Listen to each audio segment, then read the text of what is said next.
Radar screens flickered. Voices overlapped. A civilian aircraft drifted into restricted airspace, and no one could agree whether it was real, simulated, or a threat. Delta Flight scrambled. Command hesitated. Protocols spiraled into noise. At the edge of the room, Mara adjusted her headset. No one asked her to speak. No one noticed her leave. She launched without fanfare, eyes already on the signal no one else could read. 12 minutes later, the intercept ended without damage, without fire, without error. The only thing the board showed was her name and a clean return path home. The desert was already breathing heat before sunrise. Pale gold light stretched across the Nevada test and training range, casting long shadows over the line of jets angled like sleeping predators. Dust curled low across the tarmac, the wind stirring it just enough to grit the air around the staging tents. Inside one of those tents, voices bounced fast and easy, half briefing, half banter. Mara stepped through the side flap of the tent just as the main screens lit up with sortie data. She held her helmet under one arm, visor sealed and polished. Her gloves were tucked beneath it, laces looped precisely. No one looked her way. The screen buzzed through names and call signs, each with a launch slot and flight path. A cluster of pilots leaned toward it, shoulders angled in, one or two already sipping coffee with the loose confidence of people who knew they were flying. Today, the exercise lead Major Donovan stood near the front, stylus in hand, calling updates in clipped rhythm. Delta 4 is wheels up at 0627. Echo flight will follow, staggered at 35-second spacing. Romeo lead, confirm your weapon's sim config by 0650. One of the pilots near the front snorted softly and turned toward Mara as she hovered a few feet. Back from the crowd. He nudged the man beside him and muttered just loud enough, "Look who's back on standby." "Hold the line, right." Mara said nothing. Another voice piped up from the side of the room, this one more performative. "Has anyone checked the chili expiration? Maybe today's the day she gets a seat?" Laughter swelled for a beat. A few glanced her way. Most didn't. The joke passed like static brief. Familiar. Unkind. On the far wall, the sortie board finalized. Names locked. Flight slots pulsed green. Near the bottom, in smaller type, the last line settled into view. Spare 5 Holt. Mara. Call sign hold. She looked at it once, then lowered her eyes. Her helmet remained still in the crook of her elbow. The board might as well have read uninvited. Donovan glanced her way finally and gave a half smile that did not reach his eyes. He raised a clipboard and waved it loosely. "Hold, catch," he said, and tossed it underhand. She caught it cleanly without stepping forward. It was blank, just a spare. No weight behind it except the gesture. "Keep our backup sharp," he added. Not unkindly, not kindly either. In case someone gets dizzy or a jet decides to quit." Another pilot raised an eyebrow and called from behind the row of chairs. "You might want to brush up on coffee duty, too. I hear spares are good at multi-role support." That drew another round of chuckles. Some genuine, some automatic. One man clapped his hands once and said, "Hey, she's got checklist skills. All right." Nobody flips laminated pages like Hold. Mara walked to the side of the tent, set the clipboard on the supply crate, and stood quietly. Her posture was neutral, weight even across both boots. She didn't fidget. She didn't look down. One of the newer pilots, Lieutenant Palmer, tilted his head toward her from his seat. He seemed unsure, like he wanted to say something, maybe pull back from the edge of the group mood. Instead, he gave a faint nod, then looked away. The tent was alive with motion again. A few officers huddled around the topographic overlays, trading simulated call-outs and pre-flight numbers. A whiteboard near the table listed fuel loads by tail number, and 2 support crew members walked by with printouts and coffee flasks. Through all of it, Mara stayed where she was, a part of the space, but not in it. Her name was on the list, but the room had already forgotten. No one asked if she needed anything. No one checked her config. She was backup, and everyone believed they were fireproof. A heavy bootstep landed near her shoulder. Donovan walked past, tapping the back of her helmet lightly as he went. "Hold the fort, Captain," he said with a grin. "Maybe next exercise. Chin up." She didn't answer. The helmet stayed steady under her arm. Someone opened the back flap of the tent, letting in a gust of warm morning air. The scent of jet fuel drifted in with it, sharp and familiar. Out on the line, the pre-check lights blinked amber against steel-gray fuselages. The first aircraft engines began their slow spool to life, a low vibration spreading across the tarmac. Inside, the last names were being confirmed, radios synced, gear loaded. Mara turned, walked toward the exit without rush, her boots silent against the metal-grated floor. As she passed the comms rack, one of the junior crewmen muttered something, but the words didn't carry. She reached the threshold. Behind her, someone called out, just audible above the noise of the tent. "Good luck out there. Hold. Try not to fall asleep standing by." The line drew a few smirks, a few half-hearted laughs. Then it faded beneath the sound of aircraft coming alive. Mara stepped into the morning without responding. The sun had risen higher now, casting sharp edges on the runways and lighting the mountains beyond in clean desert clarity.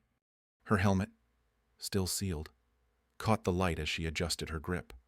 The wind tugged gently at her flight suit as she moved along the edge of the tent. Around her, the world of pilots and precision and clipped superiority continued, fast and loud.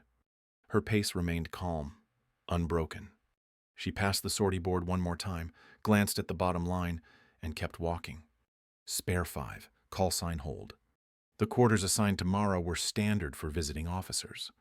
A single bunk, wall locker, folding chair, and desk. No decorations. No color beyond muted olive and gray. The overhead light buzzed faintly when first flicked on, but settled into silence within seconds. She preferred it that way. Familiar hums she could forget. Her helmet rested on a towel at the foot of the bunk, visor down, the seal line facing out. She reached for a soft cloth from the corner shelf, folded it once, and began wiping in slow, precise circles. There were no visible smudges. She did it anyway. On the wall above her desk was a single photo. The edges were curling slightly, the surface dulled from years without a frame. It showed a much younger Mara, maybe 15, standing next to her father beside a stripped-down F-16 frame. The fuselage was bare, just a skeleton, the panels removed and stacked off-screen. Her father's hands rested on her shoulders. He wasn't smiling. He didn't need to. They both looked tired and steady, as if they had just finished something worth doing. Mara studied the photo briefly, then turned back to the helmet and lifted it gently into its case. The sound of the latch clicking closed echoed slightly in the quiet. She returned the case to its place beneath the bed, aligning it with the corner of the frame. A small ritual, one of many. She moved next to the desk and opened the top drawer. Inside was a slim logbook, dark blue with faded edges, the spine reinforced with old tape. She placed it flat and flipped it open to a tabbed page marked with a thin strip of red cloth. Rows of notations greeted her air corridors, frequency disruptions, intercept entries, and personal corrections layered in pencil and pen. She read them silently, not to remember, but to confirm they were still where they belonged. On the opposite page, a hand-drawn intercept loop curved across a sketched grid. The pattern was precise, symmetrical, trimmed for efficiency. She traced it once with her fingertip.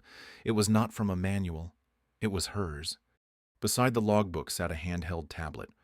She powered it on, swiped past the standard menus, and accessed the local simulator cache. No one had logged into this sim rig tonight. She entered the override she knew by memory, bypassed the recorded profiles, and loaded her custom sequence. The room dimmed slightly as the screen lit with terrain and airspeed markers. She adjusted the display settings to full manual input. Then she began. Her hands worked the controller slowly. No rapid dives, no theatrics. She moved through the flight like a language recited from childhood measured pitch. Throttle modulation, coordinated trim, a simulated radar ping appeared, and she cross-checked her heading before easing into the intercept arc. Not once did she jerk the controls or oversteer. Her breathing remained level. No one would see the run. There were no scores to beat, no record to post. She ran the sequence 3 times. Each run ended the same way: no alarms, no stall, no wasted fuel. Just a smooth return to the edge of the zone. She shut the tablet down, powered it completely off, and slid it into the drawer beneath the desk. A gust of wind rattled the small pane of glass near the ceiling. The desert cooled quickly after dark, and the base seemed quieter than usual tonight. Outside, The distant hum of late-night maintenance barely filtered in. Someone down the row coughed twice, then silence returned. Mara reached into the narrow locker next to her bed. It held only the things she used. No souvenirs. No spare uniforms beyond standard issue. From the top shelf, she pulled down a small leather roll, unwrapped it slowly, and laid it across the desk. Inside were her gloves. The fabric was worn but whole, seams reinforced with her own stitching. She inspected them automatically, pressing her thumbs along the inside curve to check for stress points. Nothing frayed. No uneven pressure. She laid them flat beside the logbook, palms up. She paused then, hands resting at her sides, eyes unfocused. The overhead light hummed again, a gentle flicker. She did not turn it off. Her career had paused once, not from choice. A knee injury during a low-altitude pullout on a training flight had grounded her for 6 months. Enough time for reassignments, reshuffling, and someone else's name to take her place on the deployment manifest. By the time she cleared flight medical, the unit had rotated. The opportunity didn't return. Politics followed. Not loud, not cruel, just quiet redirection. Evaluation scores questioned without comment. Commanders hesitant to assign someone with a delay in her record. She never argued. Arguing would only confirm the doubt, so she adjusted. She transferred, requalified, stayed ready. Not because she believed someone would hand her another chance, but because she would never allow herself to be unready if it came. She returned the gloves to their case, rolled the leather back up, and set it beside the helmet case under the bed, the logbook she left open. One entry still waited to be added. She took a pen from the drawer and leaned over the page. In the corner margin of her latest Intercept diagram, she wrote 2 numbers: airspeed and throttle percentage, not just theory. She had modeled them earlier that week during a simulated escort pattern no one asked her to run. When she finished, she capped the pen, placed it on the desk, and turned toward the locker again. Her suit was already folded on the chair, zippers aligned, collar crisp. She didn't press it for appearance. She pressed it to check seams, to test for wear. The right shoulder had begun to fade slightly under the harness catch. She noted it without concern. She lifted the suit, held it up once to catch the light, then laid it across the end of the bed. From the bottom of the locker, she retrieved the gear pouch. Inside, everything was already packed: oxygen mask, sealant wipes, emergency strap. She checked each item again. Nothing had changed. Nothing needed to. At the far end of the room, the clock shifted softly, 0200 hours. Mara sat on the edge of the bed and adjusted the strap on one boot. The room remained still. The photo on the wall, the helmet under the bed, the logbook open to a page no one else would read, each one part of her world, small, exact, unseen. She stood, stretched her shoulders once, and turned off the light. The gear stayed ready, laid out in silence, just in case. The control tower was humming. Inside the operations room, voices layered across open comms channels, overlapping like wind through chain link. Flight controllers stared at multiple radar sweeps, their fingers tapping consoles with the kind of motion that spoke more to habit than certainty. One screen flickered slightly, then refreshed.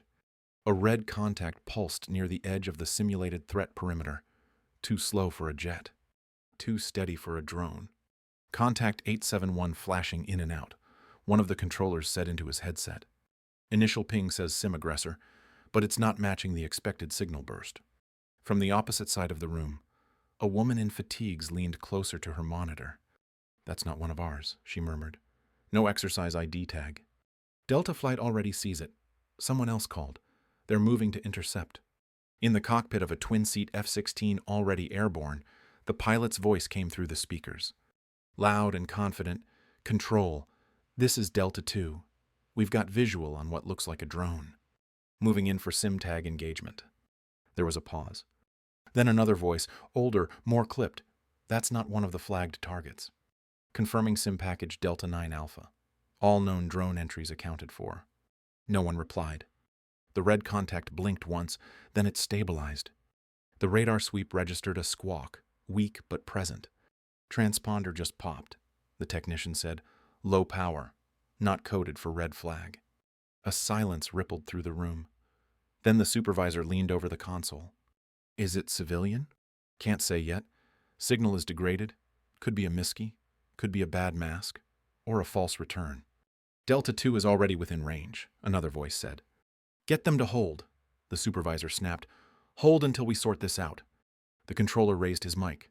Delta flight. Delay intercept. Repeat. Delay. Possible civilian overlay. Too late, came the reply. Visual is positive on hostile silhouette. We're moving to tag and simulate fire control. Meanwhile, across the tarmac, Mara stood next to the ready pad, already suited. A faint buzz had passed down the line 15 minutes earlier. One of the scheduled pilots for Echo Flight had stepped out of his jet, pale and sweating. No one had announced it, but the spare roster updated silently. Her name lit up on the bottom of the tablet screen. Spare 5 reassigned to Echo Position 4. No one handed her a helmet. No one gave her a pat on the shoulder. She picked up her sealed gear from where it always waited and walked toward the waiting F-16. Parked 3 bays down from the active line. Her flight was a coverage detail, supposedly routine. They were meant to secure airspace west of the main exercise corridor, angled low toward the training perimeter. Nothing that would see engagement. Her clearance was logged on the secondary system. No announcement went out. As the canopy closed overhead, she felt the familiar seal press around her neck and chin. Cool air filtered in. The HUD blinked once, faded, then pulsed to life. The startup checklist ran smoothly. Her fingers moved with practiced ease, flipping switches, confirming green lights, tracking the climb-out parameters. At the far end of the comms panel, chatter rose. Radar contact now approaching the eastern no-fly buffer. Transponder code still unverified. Delta 2 is locking radar. Repeat, locking. Hold them off. Reconfirm IF. Reconfirm everything. Negative response on civilian hails. Repeat. No reply. Mara adjusted her heading, eyes steady on the edge of her display. The flickering red contact hovered near the top left of her screen. It blinked 3 times in uneven rhythm. A ghost signal, maybe, or maybe something worse. She keyed the tower. Solo 5, airborne, climbing to flight level 210, tracking contact manually.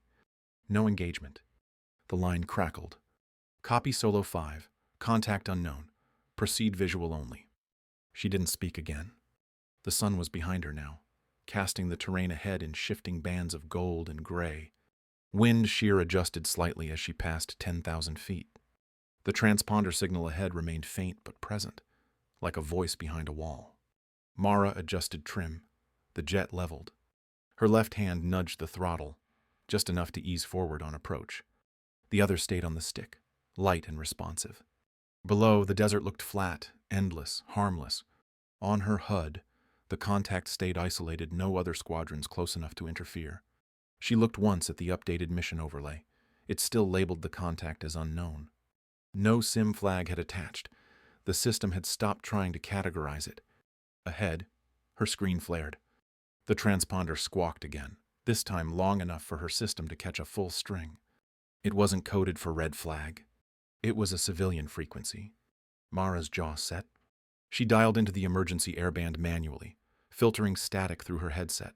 Wind noise. Then a broken voice. Position, low fuel, cannot read you, airspace unidentified. It was weak, fractured, but clear enough. Her eyes narrowed. The aircraft wasn't SIM.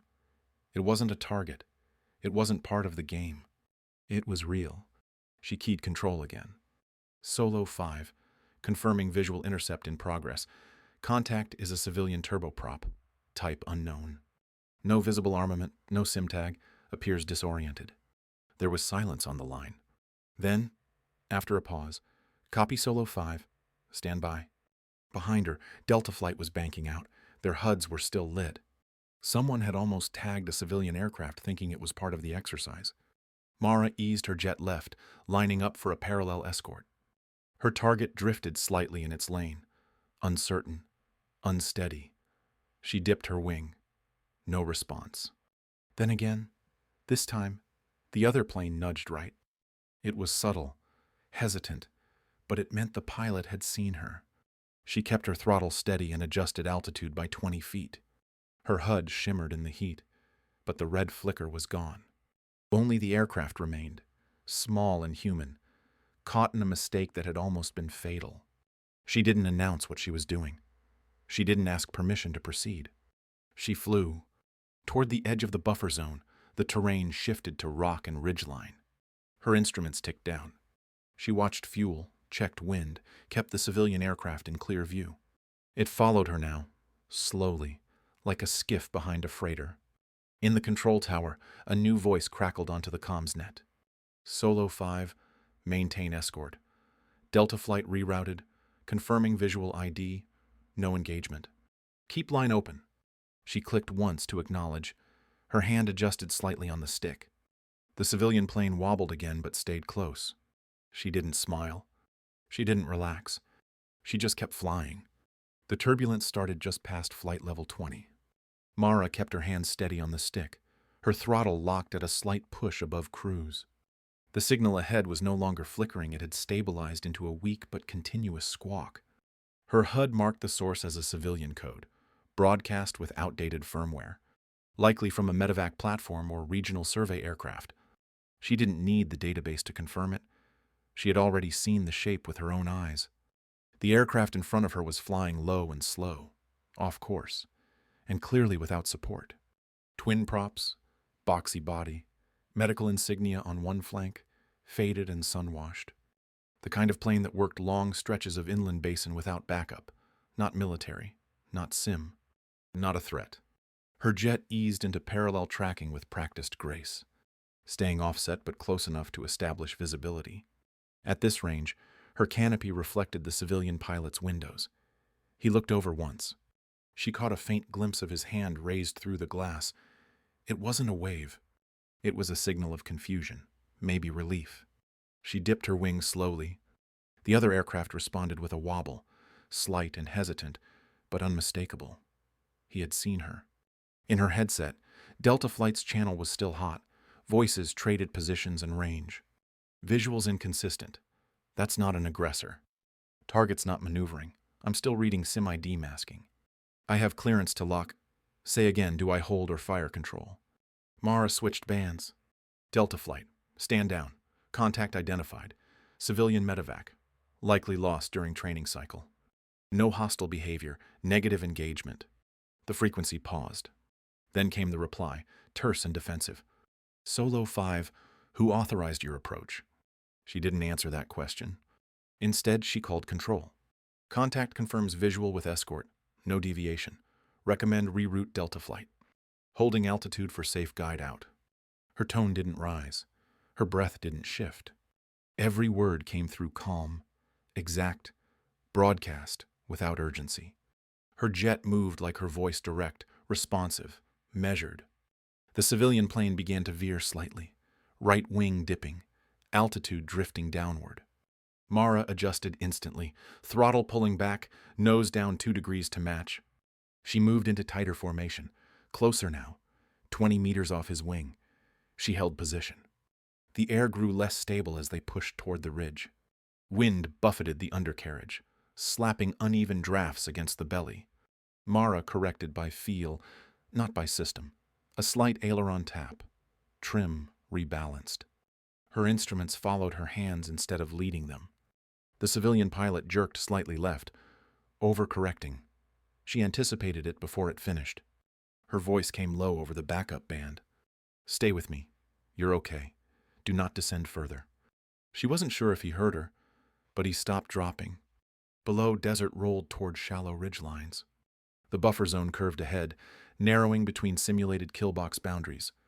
She could see the training perimeter on her HUD now, just a few more kilometers, and the plane would be clear. Another voice returned on main frequency, this time from command. Solo 5. Confirmed civilian contact. Delta Flight rerouted. Continue escort. Good eyes. Mara acknowledged with one click of her comms button. No commentary, no correction. She kept the jet aligned, adjusted for heat shimmer and rotor wash, and watched as the prop plane stabilized again, now trailing just behind her port wing. Not quite in position, but close enough to follow. Up ahead, the air smoothed out, altitude settled, the desert opened, its edge clear. Her HUD cleared the threat flag. The plane behind her maintained course. She held the line another 5 minutes, watching each tick of the fuel gauge, counting headwinds against remaining burn. No sudden movement, no radio panic, just air, metal, and repetition. When she turned for return, she did not broadcast departure. She shifted pitch upward, reduced throttle, and let the other pilot watch her fade, just slightly, so he'd know his path was safe now. Then she keyed control again. Solo 5 returning base, escort complete, no engagement, contact stabilized and clear of zone. They replied without delay. Copy, Solo 5, direct approach approved. Good work. She said nothing more. The desert stretched back in silence, her jet banking into the arc of sky she had owned alone.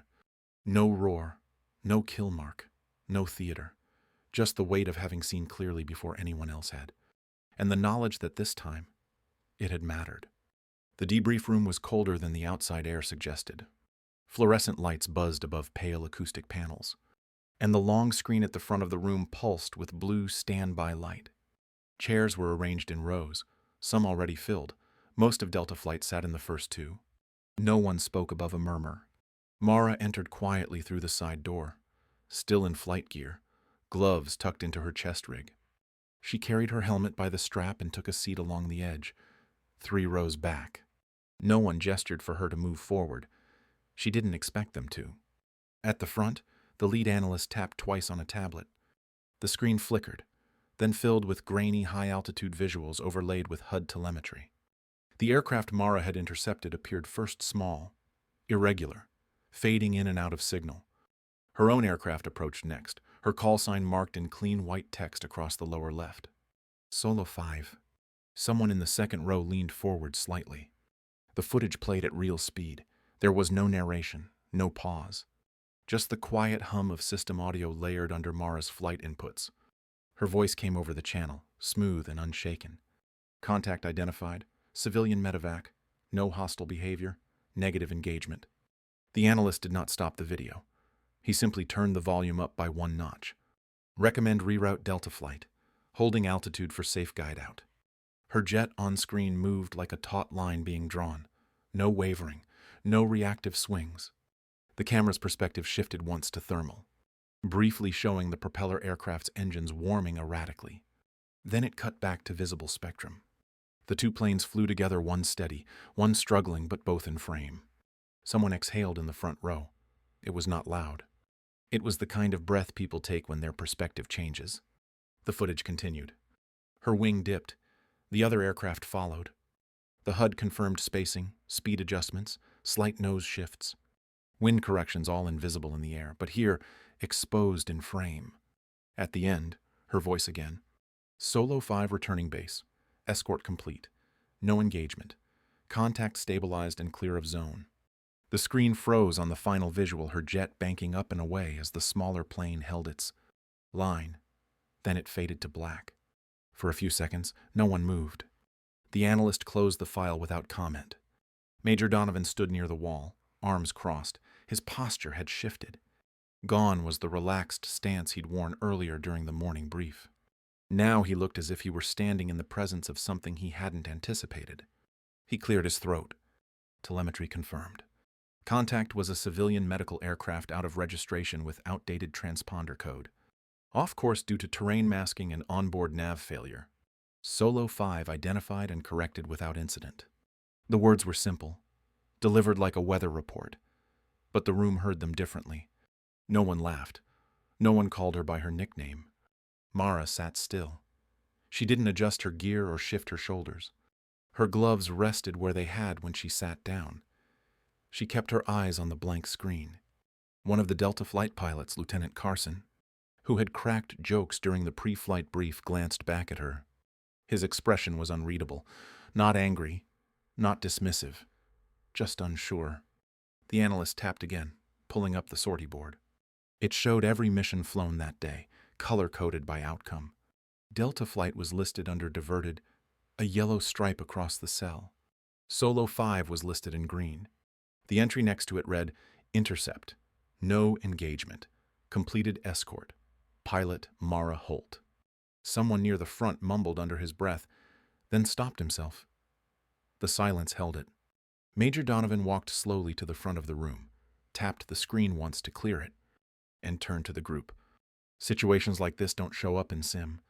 They're too quiet, too small, until they're not. He paused, then added, without looking at anyone in particular, "We didn't recognize the threat." She did. He stepped away from the display, nodded to the analyst, and turned toward the exit. As he passed Mara's row, he stopped just a second longer than necessary. Then he kept walking. The other pilots remained seated. One by one, they gathered their folders and datapads, but the usual scraping of boots. The low buzz of rehashing maneuvers or complaining about comms lag, it didn't come. As the room emptied, Mara stood, her gloves in hand, her helmet still clipped to her side. She moved past the second row and paused briefly at the sortie board as it updated again. The green line remained. The door opened behind her.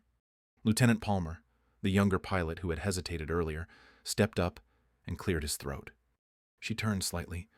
He didn't make a speech. He just looked at her and said, "Good call up there." She nodded once, not cold, not warm, just steady. He gave a slight smile, then moved on. The last sound in the room was the soft click of the update system logging the final flight. As Mara exited the debrief room, someone in the hallway called after her, not mocking, not teasing. Just a clean, quiet word. "Hold." She turned toward the voice. No sarcasm behind it, just acknowledgement. And this time, when her call sign echoed down the corridor, it landed with weight. The sun had dropped just low enough to stretch the shadows across the tarmac in long, soft lines. The flight line was quieter now, the earlier tempo slowed by dusk. Engines had cooled, steel surfaces no longer pulsed with heat, and the wind had softened to a steady pull from the west. A single jet stood parked at the far end of the apron, its canopy locked, its nose angled toward the hangars as if still waiting for orders. Mara walked the edge of the line with her gloves looped through her fingers. The gravel underfoot shifted with each step, dry and familiar. Around her, crews moved without rush. A few maintenance techs passed with toolkits slung at their sides. They glanced toward her once. Not dismissive, not curious, just aware. The golden light caught on the polished curve of her helmet as she reached her assigned bird. It sat where it always had, fourth bay, marked by faded yellow stenciling and a tire mark that had never fully scrubbed clean. She reached up and placed her helmet on the wing root, the same spot she always used, where the light hit just enough to check the visor for dust.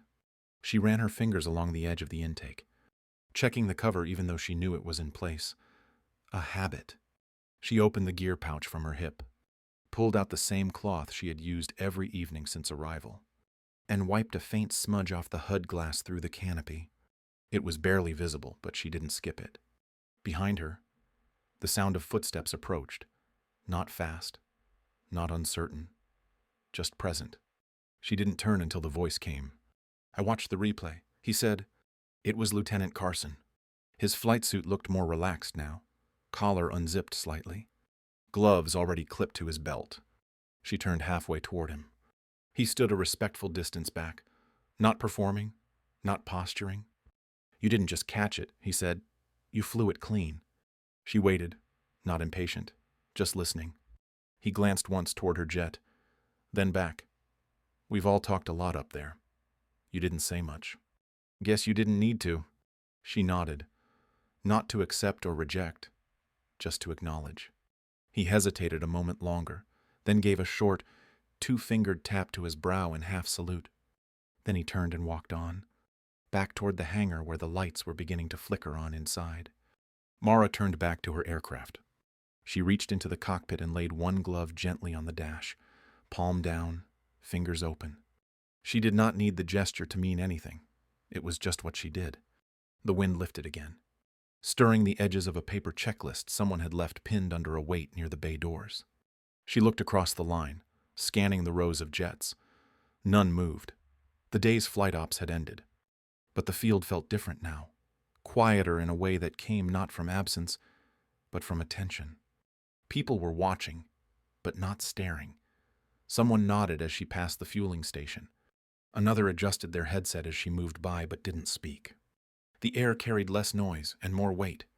She returned her gear to the locker slowly. No rush. She folded her gloves flat, clicked the helmet latch closed, and straightened the edge of her name tag on the outer flap of her flight bag. At the operations board, the screen glowed with updated status logs. Flights listed from morning to dusk, each one tagged and filed. Near the bottom, her name stood clear. Mara call sign hold. Status cleared. She looked at it without expression. Then she turned and walked out into the last light of the day. The sky ahead tinged with amber. The horizon clean. Her pace never changed. The path was the same as it had been all week. Only now they saw her walk it. Sometimes, the strongest voice in the room is the one that does not need to raise itself. Mara was never the loudest, never the one standing in the spotlight. But when the moment came, when others faltered or hesitated, she was already in the air steady, focused, prepared. This was not a story of triumph shouted from rooftops. It was a story of quiet clarity, of skill honed in silence, and of a woman whose value was never tied to recognition. She did not need permission to be capable. She only needed space to show it. If you have ever felt overlooked or underestimated, let Mara's story remind you being unseen is not the same as being unworthy. We hope her quiet strength speaks to yours. If this story moved you, share your thoughts in the comments and follow for more stories where stillness becomes power, and dignity always finds its moment.